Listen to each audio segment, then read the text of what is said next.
একজন শিশু মেয়ে রাস্তায় ফুল বিক্রি করছিল। সেই ছবি পোস্ট করে সামাজিক যোগাযোগ মাধ্যমে এখন ব্যাপক ভাইরাল। তো সেই হিসেবে সিলেটের শিল্পপতি ফাহিম আল চৌধুরী শিশুটির নাকি দায়িত্ব নিয়েছে তার পড়াশোনা এবং থাকার। তবে এর মধ্যেই আরেকটা জিনিস আমার চোখে পড়লো যে একটা ভাই কমেন্ট করেছে সে এক জায়গায় যে আমি এই শিশুটিকে বিবাহ করতে চাই। এখন যে মূল বিষয়টি হচ্ছে এটা তো বাংলাদেশে ভালো কিছু বেশি দিন টিকে থাকে না। শিশুটির দায়িত্ব যেহেতু থাকার এবং পড়ালেখার নেওয়া হয়েছে, তার থেকে সর্বপ্রথম যে দায়িত্বটা নেওয়া প্রয়োজন তার নিরাপত্তা। কারণ এই বাংলাদেশে কিছু অমানুষ খারাপ নিচু পদের লোক আছে যারা একটা খারাপ কাজ করতে দ্বিতীয়বার ভাবে না। যেহেতু এই শিশুটি ফুল বিক্রেতা, ফুল বিক্রি করছিল এবং মানুষ তাকে নিজেই ফুল বলছে, ঠিক আছে, কিন্তু এর নিরাপত্তা সর্বপ্রথম করা প্রয়োজন। কারণ এর নিরাপত্তা না দেওয়া হলে দেখা যাবে একসময় একটা দুর্ঘটনা ঘটে গেছে। তবে যাই হোক, মূল যে বিষয়, ফাহিম আল চৌধুরী এই শিশুটির দায়িত্ব নিয়েছে পড়ালেখা এবং থাকার, এবং দেশের সকলেই শিশুটিকে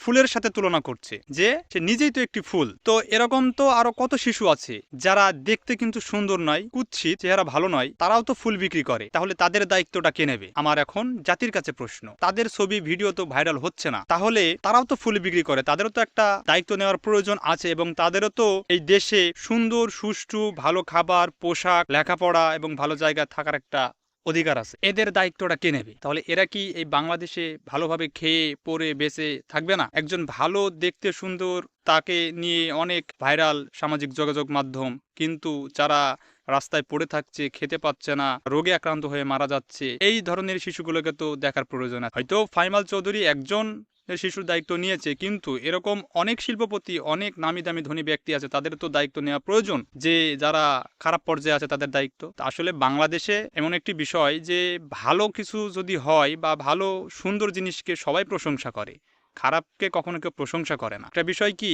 একটা কাজ যদি আপনি ভালো করেন বা ভালো কাজ যদি হয়, মানুষ কিন্তু আপনাকে প্রশংসা করবে না সেখানে। আবার একটা খারাপ কাজ যদি হয়, সেখানেও কিন্তু বাধা দেবে না, বরঞ্চ সব কাজই উৎসাহ দেওয়া হয়। তো খারাপ জিনিসগুলোর দিকেও বা খারাপ মানুষগুলোর দিকেও বা যারা এখনো নিম্ন পদে আছে, সবারই উচিত এই শিশুটার মতো করে, যারা আরো অনেক শিশু আছে, প্রত্যেকই শিশু ভালো পোশাক, খাবার দাবার খেয়ে বাঁচার অধিকার আছে, তাদের দিকেও একটু লক্ষ্য রাখা উচিত।